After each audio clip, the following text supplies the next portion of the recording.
नमस्कार साथियों, आज हम चर्चा करेंगे स्वतंत्र भारत में राजनीति पुस्तक के पाठ एक दल के प्रभुत्व का दौर। इस पाठ के वन लाइनर प्रश्नों पर हम चर्चा करेंगे। पिछले 2 वीडियो में हमने पाठ 1 राष्ट्र निर्माण की चुनौतियाँ इस पाठ के वन लाइनर प्रश्नों पर चर्चा की थी। तो चलिए करते हैं शुरुआत। पहला प्रश्न है, भारत के साथ आज़ाद हुए अनेक देश के नेताओं ने फैसला किया कि उनके देश में अभी लोकतंत्र को नहीं अपनाया जा सकता। ऐसा फैसला क्यों किया गया? उन नेताओं का कहना था कि राष्ट्रीय एकता हमारी पहली प्राथमिकता है, इसलिए वहाँ लोकतंत्र को नहीं अपनाया गया। हमारे स्वतंत्रता संग्राम की गहरी प्रतिबद्धता किससे थी? लोकतंत्र से। हमारे राजनेता समस्या के समाधान का उपाय किसे मानते थे? राजनीति को। राजनीति की 2 सबसे ज़्यादा जाहिर चीज़ें कौन सी हैं? सत्ता और प्रतिस्पर्धा। राजनीतिक गतिविधि का उद्देश्य क्या होता है? जनहित का फैसला करना। हमारा संविधान कब अंगीकृत किया गया? 26 नवंबर 1949 को। संविधान पर हस्ताक्षर कब किए गए? 24 जनवरी 1950 को। हमारा संविधान कब लागू हुआ या कब अमल में आया? 26 जनवरी 1950 को। स्वतंत्रता के बाद और आम चुनाव से पहले देश का शासन कौन चला रही थी? अंतरिम सरकार। भारत के चुनाव आयोग या निर्वाचन आयोग का गठन कब हुआ? जनवरी 1950 में। भारत के पहले चुनाव आयुक्त कौन बने? सुकुमार सेन। पहले आम चुनाव के समय देश में कितने मतदाता थे? 17 करोड़। पहले आम चुनाव के दौरान कितने प्रतिशत मतदाता साक्षर थे? 15%। 15%। जवाहरलाल नेहरू अपने जीवित रहते ही यह देख लेंगे और पछताएंगे कि भारत में सार्वभौम मताधिकार असफल रहा। यह किस पत्रिका ने लिखा? ऑर्गेनाइजर ने। पहले आम चुनाव की अवधि क्या थी? अक्टूबर 1951 से फरवरी 1952 तक। पहले आम चुनाव को 1952 का चुनाव ही क्यों कहा जाता है? क्योंकि देश के अधिकांश हिस्सों में मतदान 1952 में ही हुए थे। पहले आम चुनाव के दौरान चुनाव अभियान, मतदान और मतगणना में कुल कितना समय लगा? 6 महीने। पहले आम चुनाव में हर सीट के लिए लगभग कितने उम्मीदवार मैदान में थे? 4 उम्मीदवार। पहले आम चुनाव के बारे में किस पत्रिका ने लिखा कि इन चुनावों ने उन सभी आलोचकों के संदेहों पर पानी फेर दिया है जो सार्वभौम मताधिकार की शुरुआत को देश के लिए जोखिम का सौदा मान रहे थे? टाइम्स ऑफ इंडिया ने। यह बात हर जगह मानी जा रही है कि भारतीय जनता ने विश्व के इतिहास में लोकतंत्र के सबसे बड़े प्रयोग को बखूबी अंजाम दिया है। यह बात किसने लिखी? हिंदुस्तान टाइम्स ने।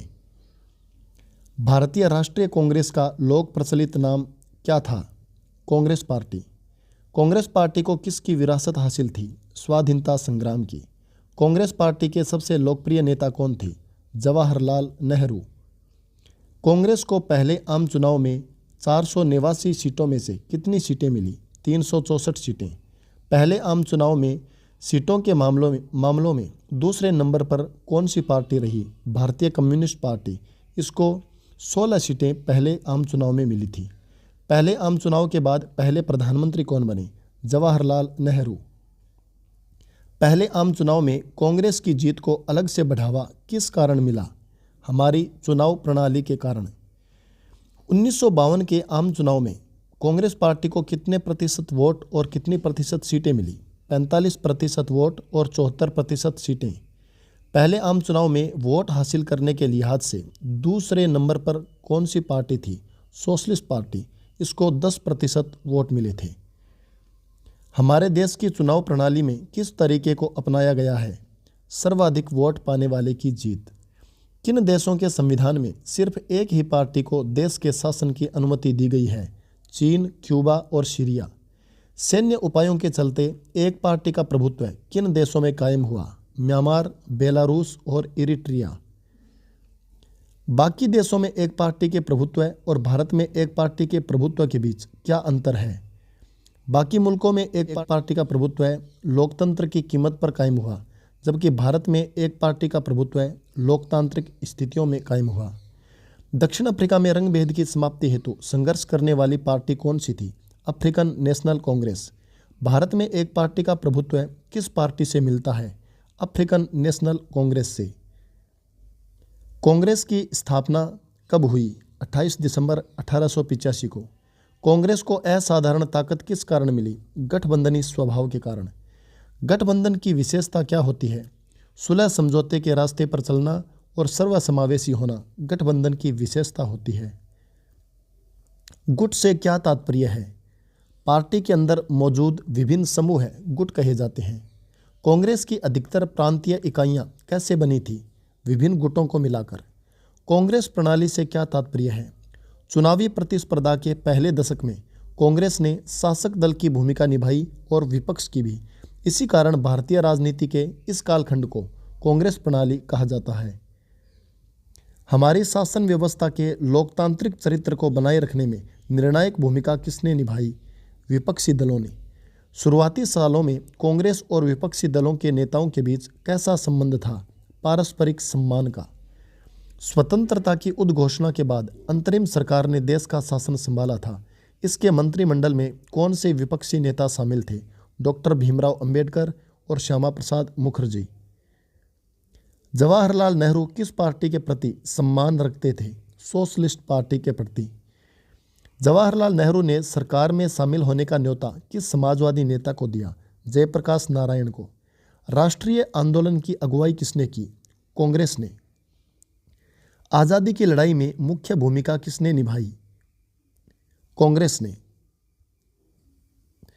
एक दलीय प्रभुत्व के समय कांग्रेस द्वारा निभाई जा रही सत्ता पक्ष और विपक्ष की दोहरी भूमिका और दोहरी नीति को दर्शाने वाला कार्टून कौन सा है? Don't spare me Shankar. Hindustan की राजनीति में नायक पूजा जितनी बड़ी भूमिका अदा करती है, उसकी तुलना दुनिया के किसी भी देश की राजनीति में मौजूद नायक पूजा के भाव से नहीं की जा सकती। यह कथन किसका है? डॉक्टर भीमराव अंबेडकर का। ईवीएम का पूरा नाम क्या है? ईवीएम का पूरा नाम क्या है? Electronic voting machine. मतदान के पहले तरीके में मतपेटी के बाहर उम्मीदवार का नाम किन भाषाओं में लिखा जाता था? हिंदी, उर्दू और पंजाबी में। इलेक्ट्रॉनिक वोटिंग मशीन यानी ईवीएम का इस्तेमाल कब शुरू किया गया? 1990 के दशक के अंत में। पूरे देश में ईवीएम यानी इलेक्ट्रॉनिक वोटिंग मशीन का इस्तेमाल कब शुरू हो गया? 2004 तक। भारत के पहले शिक्षा मंत्री कौन थे? मौलाना अबुल कलाम आज़ाद। पहला, दूसरा व तीसरा चुनाव कितनी सीटों पर हुए? क्रमशः 489, 494 और 494। यानी पहला आम चुनाव 489 सीटों पर, दूसरा 494 सीटों पर और तीसरा भी 494 सीटों पर लड़ा गया।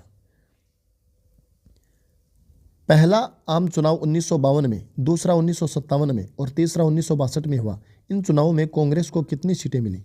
कांग्रेस को पहले चुनाव में 364 सीटें, दूसरे में 371 सीटें और तीसरे आम चुनाव में 361 सीटें मिली।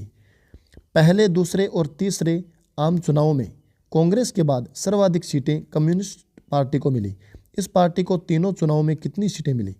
कांग्रेस के बाद सर्वाधिक सीटें कम्युनिस्ट पार्टी को ही मिली थी।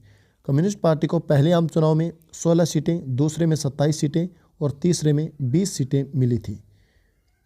1962 से 67 के दौरान कांग्रेस पार्टी का प्रभुत्व रहा।